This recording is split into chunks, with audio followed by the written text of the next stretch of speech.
நம்ம எல்லாருக்கும் ரொம்பவே ஃபேவரட்டான ஹீரோ அண்ட் ஹீரோயின் புது ப்ராஜெக்டில் ஆல்ரெடி சூப்பர் ஹிட்டான ப்ராஜெக்ட் முடிச்சு இன்னொரு ப்ராஜெக்டில் கமிட் ஆகியிருக்காங்க. யார் அவங்க, என்ன சீரியல், அதோட டைட்டில் நேம்லாம் பார்க்கலாம். அதாவது 2 புது சீரியல் வரப்போகுதுங்க. ஆக்சுவலி பவன் அண்ட் நம்ம தேவ் ஜானி இருக்காங்க இல்லையா, இவங்க 2 பேருமே மிஸ்டர் மனைவி சன் டிவியில் ரொம்ப சூப்பராக போயிட்டு இருந்தது இல்லையா. ஸோ இதை தொடர்ந்து இப்போ மறுபடியும் பவனும் தேவ் ஜானியும் மறுபடியும் இதில் புது சீரியலில் கமிட் ஆகியிருக்காங்க. அதனுடைய டைட்டில் நேம் என்னன்னு பார்த்தீங்கன்னா இப்போதைக்கு பராசக்தி அப்படின்னு வச்சிருக்காங்க. பராசக்தி பேருக்கு எவ்வளோ பவர் இருக்குது அப்படிங்கிறது எல்லாருக்குமே தெரியும். ஸோ இப்போதைக்கு பராசக்தி அப்படின்னு வச்சுருக்காங்க. ஸோ இது மேபி ஃப்யூச்சரில் சேஞ்ச் ஆகுனாலும் ஆகலாம், இல்லை இதே கேரி பண்ணாலும் பண்ணலாம்.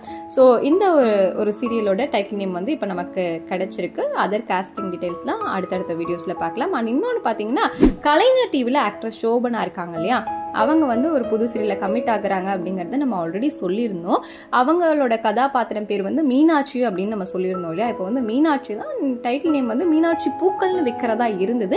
பட் இப்போ மீனாட்சி சுந்தரம் அப்படின்னு டைட்டில் நேம் வச்சிருக்காங்க. மீனாட்சி அப்படிங்கிறது சோபனா அவர்களோட நேமா இருக்கும். அண்ட் சுந்தரம் அப்படிங்கிறது மேபி அவங்களோட பேர் நேமா இருக்கிறதுக்கான வாய்ப்புகள் அதிகம். ஸோ என்ன ஏது அப்படிங்கலாம் வெயிட் பண்ணி பார்க்கலாம். ஆனால் அவங்களோட பேர் இன்னும் யாருங்கிறது தெரியல. ஸோ நீங்க சொல்லுங்க யாரா இருந்தால் நல்லா இருக்கும்னு நினைக்கிறீங்க அப்படிங்கிறதையும்.